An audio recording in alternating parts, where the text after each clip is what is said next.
thanks for coming out, everyone. We're going to try and get everybody up to play and have some fun, which is what this is all about.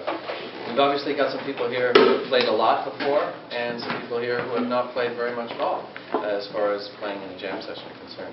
So, anybody has any questions throughout the time here, just come and ask me. I'll be sort of hanging anywhere from here over to the side, and I'm happy to help with, hopefully, anything you have questions about.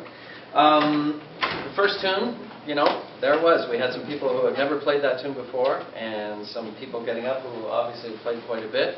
And thanks to John and some heads up, playing by everybody, we got through the tune.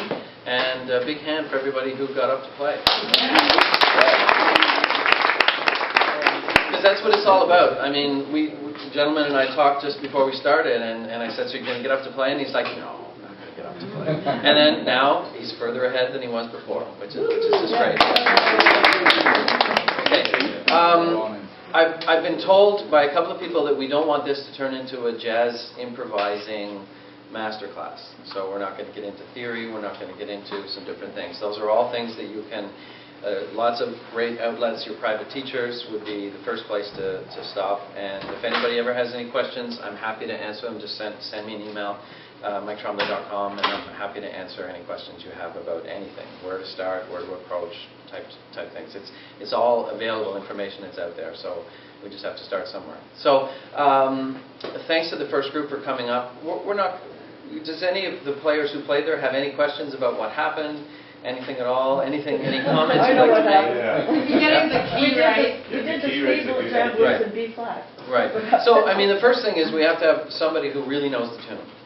If we're going to play, and this wasn't a big public performance, so we're mostly just trying to get people playing, which was, for me, that was perfect. Just get up there and do it. So, yeah, we didn't have, people who really knew the material that well. We're just getting up there and playing, and that's what it was all about. I heard John say a couple of times we had a 12-bar form.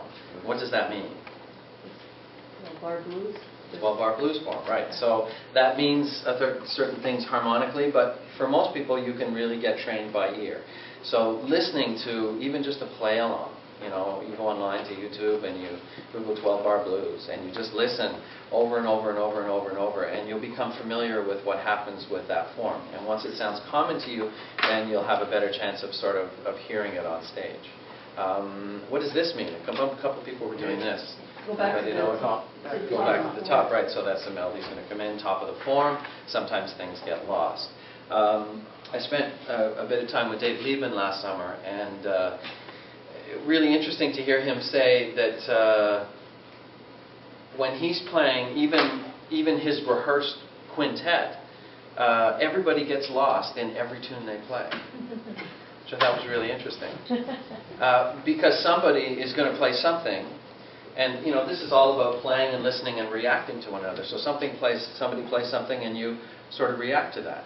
And somebody will take a left turn in the tune. So they'll be on bar 14 of the form, and then somebody will play something, and the guitar player here and say, "Oh, that's neat," and off they go. And so then they leave the tune, and now everybody's lost. But he said the fun part is the listening and everybody communicating, and eventually it comes back to the form of the tune. And I find with the better players, like the really world-class, type players, that's a real common thread that we have. I find with the younger players, myself included, that everybody's so worried about form, and you have to do this, and you have to do this, and you have to do this. But when you really, really comes down to it, you got 12 notes you can play. And there's going to be certain notes that they're going to sound like a consonant. They're going to sound good. Other notes are going to be a tension. So really what it comes down to is you want to keep playing. You play a note, let's say it's a tension, wrong note. Oh no, what do you do? What do you do when you play a wrong note? Play it twice. Play it twice? Good. Most people, right, yeah. Most people stop, right? They go, oh, and then everybody knows. So what is a wrong note? It's a tension. Tension creates forward motion, movement. So you play the wrong note, okay, then we play another one. What happens if it's another wrong note? You create more. You play enough of them, you right? hit the right one. Exactly. You've created a tension, another tension, and then eventually you're going to play something, but the key is to be listening and to don't stop, just keep going.